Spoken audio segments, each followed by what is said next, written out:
Moi, ce qui m'attire dans un bateau, lorsque je me promène dans un port, c'est le gréement.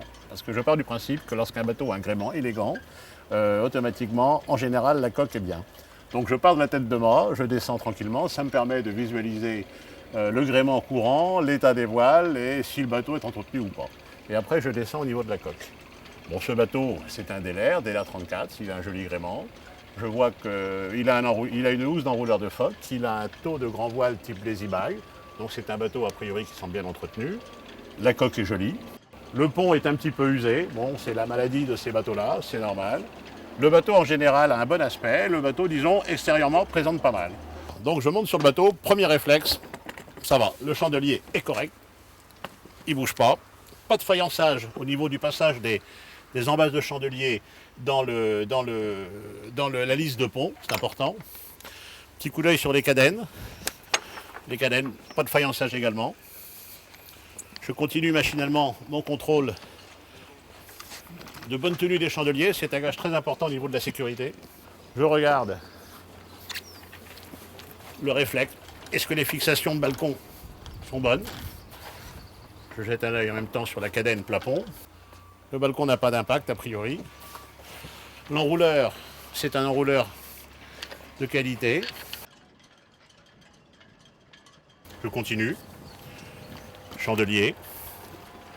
Les altuglaces des panneaux de pont, ils ne sont pas faïencés, donc soit ils sont récents, ou soit c'est un bateau qui passe une partie de l'année, une partie à terre et l'autre partie à flot.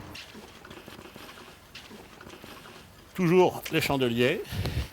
Taquet, un taquet de garde, c'est important. Pas de faïençage non plus. Chariot d'écoute de génois, bien aussi. Winch Humar ST, bon bien, un petit graissage sera nécessaire mais c'est pas bien méchant. Balcon arrière, bien, rien à dire. Cadène de Patara, bien aussi. L'intérêt de se positionner ici, on a une vue l'ensemble du bateau. La barre, pas de jeu dans la barre, donc c'est bien. Et la qualité du tech du cockpit est bien. Rien à dire, il est bien. On se trouve manifestement en face d'un bateau qui est entretenu. Qui a été entretenu par son professionnel ou par un chantier. Voilà.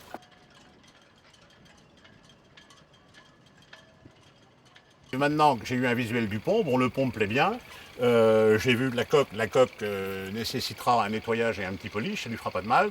Maintenant je demanderai à ce que le bateau soit sorti de l'eau pour contrôler l'état de la carène, voir également l'état des passecoques des vannes, et voir également la ferrure. Bon, le safran, c'est un safran suspendu, donc il n'y a pas de problème de ferrure. Voir l'état du lait et surtout contrôler l'humidité de la coque et la qualité de la coque.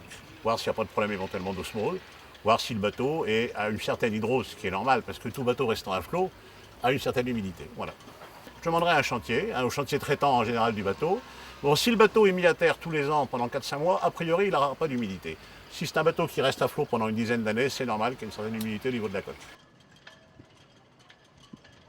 Je m'adresserai également à un gréeur pour envoyer quelqu'un en tête de mât pour contrôler la tête de mât, en particulier la ferrure d'étai et le sertissage de l'étai, point fragile des étais enrouleurs. Sachant qu'un gréement, un bateau d'une vingtaine d'années, il est fortement conseillé de remplacer le gréement dormant ou de le faire tester. Voilà. Ça, c'est la sécurité du bateau.